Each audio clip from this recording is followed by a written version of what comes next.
이제는 블로그 시작하기에는 너무 늦었나? 이런 생각하시는 분들도 계실 거예요. 블로그를 써보고 싶은 분들이라면 기초부터 차근차근 배우고 도전해보시는 거 저는 추천드립니다.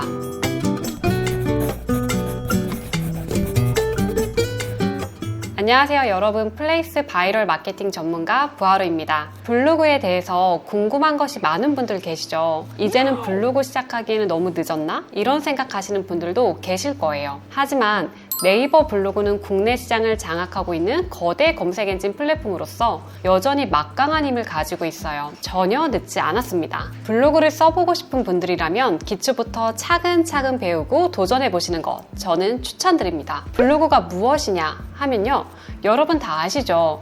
의견이나 생각, 일기, 정보 공유 같은 콘텐츠로서의 모든 글을 올리는 곳이에요. 한마디로 글을 쓰는 곳이죠. 어떤 글을 쓰느냐에 따라서 어떻게 블로그를 사용하느냐에 따라서 블로그로 수익이 발생할 수가 있습니다. 블로그로 인한 수익화를 기대하고 블로그를 처음 시작하시는 분들도 계십니다. 그럼 이제 초보 블로거가 되어서 블로그를 이제 막 시작하시는 분들이 어떻게 해야 수익화를 할 수 있는지, 초보자가 처음에 수익화할 수 있는 방법 3가지를 알려드릴게요. 첫 번째, 애드포스트입니다. 네이버가 제공하는 블로그 광고 플랫폼인데요. 클릭 수에 따라서 수익을 얻게 됩니다. 네이버 애드포스트에 가입을 하고 미디어 등록을 한 후에 승인이 나기를 기다리면 됩니다. 그런데 아무 블로그나 달 수 있는 건 아닙니다. 먼저 블로그를 개설한 지 최소 90일이 지나야 하고요. 정확하게 네이버에서 공지한 건 아니지만 평균적으로 작성한 포스팅이 50개 이상이고 일 방문자 수 100명 정도는 꾸준히 유지했을 때 승인이 날 확률이 높습니다. 조건을 만족하며 애드포스트를 신청해 광고를 달 수 있고요. 블로그 방문자가 광고를 클릭할 때마다 수익이 생기게 됩니다. 애드포스트의 장점은 실질적인 수익이 발생한다는 거예요. 하지만 글 쓰는 시간에 비해 수익이 너무 적다는 것이 단점입니다. 두 번째, 체험단입니다. 체험단은 업체로부터 상품이나 서비스를 무상으로 제공받고 솔직한 후기를 블로그에 남기는 방식이에요. 보통 블로그를 처음 개설하면 블로그 지수 기준 준체 2에서 시작을 합니다. 블로그 지수가 높을수록 체험단에 선정될 가능성이 높아집니다. 보통 준체 5 정도 되면요, 체험단 선정이 그래도 잘 되는 편이에요. 처음 블로그를 개설해서 준체 2에서 준체 5로 올리려면요, 양질의 콘텐츠를 꾸준히 발행하면서 블로그 계정을 키워야 합니다. 자, 개인마다 편차가 있지만 준체 2에서 준체 5까지 블로그 계정을 키우는데 평균 3개월에서 6개월 정도 소요됩니다. 이런 체험단의 장점은 맛집, 미용실, 필라테스 등 다양한 업종을 체험하고 후기를 남겨드리면서 실제 생활비를 아낄 수가 있습니다. 그런데 블로그를 개설하자마자 체험단을 신청해서 선정이 되는 건 아니에요. 체험단에 잘 선정되려면 블로그 지수가 중요합니다.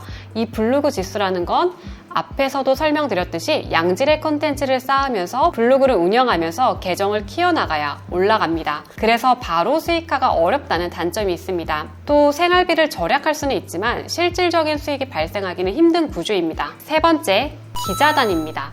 체험단이 직접 매장에 가거나 제품을 받아서 체험해보고 그 경험을 토대로 글을 작성하는 거라면 기자단은 직접적인 체험이 불가한 업종에서 주로 합니다. 그 대신 원고료라는 수익을 받아요. 업체로부터 원고와 사진을 제공받아서 그걸 토대로 내 블로그에 올려주는 거예요. 보통 체험이 어렵거나 불가능한 업종은요, 체험단 대신 기자단을 씁니다. 예를 들어 법률, 세무와 같은 전문 분야 쪽은 직접 체험을 할 수가 없으니까요. 기자단도 체험단과 마찬가지로 준체 5 이상 블로그가 선정에 유리합니다. 실질적인 수익을 내보고 싶다면 기자단도 좋은 방법이에요. 하지만 생소한 분야에 대해서 직접 글을 쓴다는 것은 그만큼 많은 시간과 에너지가 필요합니다. 오늘은 블로그를 처음 시작한 초보자가 처음으로 수익화할 수 있는 방법에 대해서 알려드렸습니다. 블로그를 막 시작한 분들 입장에서는 하루빨리 이걸로 수익을 내봐야겠다, 효과를 봐야겠다, 조급하게 생각하실 수도 있어요. 하지만 어느 정도 블로그를 키워야 가능한 일입니다. 블로그 계정을 일정 수준으로 키우고 양질의 콘텐츠도 꾸준히 발행하고 방문자 수도 어느 정도 생기기 시작해야 해요. 무엇보다 내 블로그와 내 글에 사람들의 체류 시간이 늘어나야 좋습니다. 단순히 글을 올리기만 하는 것보다는 어떻게 해야 사람들이 내 콘텐츠를 오래 볼지, 끝까지 읽게 할지, 사진을 어떻게 배치하면 좋을지 고민하고 신경 쓰는 것이 필요하니까 일단 처음에는 블로그를 꾸준히 쓰는 것에 집중하시는 걸 추천드릴게요. 처음에는 이렇게 시작하지만 블로그를 계속 키워나가다 보면 여러 가지 요령도 생기고 실력이 쌓이게 될 거예요. 그러면 더 큰 수익을 낼 수 있는 방향으로 나아갈 수 있게 됩니다. 블로그로 개인적으로 돈 버는 거 말고 더 업그레이드된 블로그로 돈 버는 방법과 블로그 지수 업그레이드하는 방법은 다음 영상에서 알려드릴게요.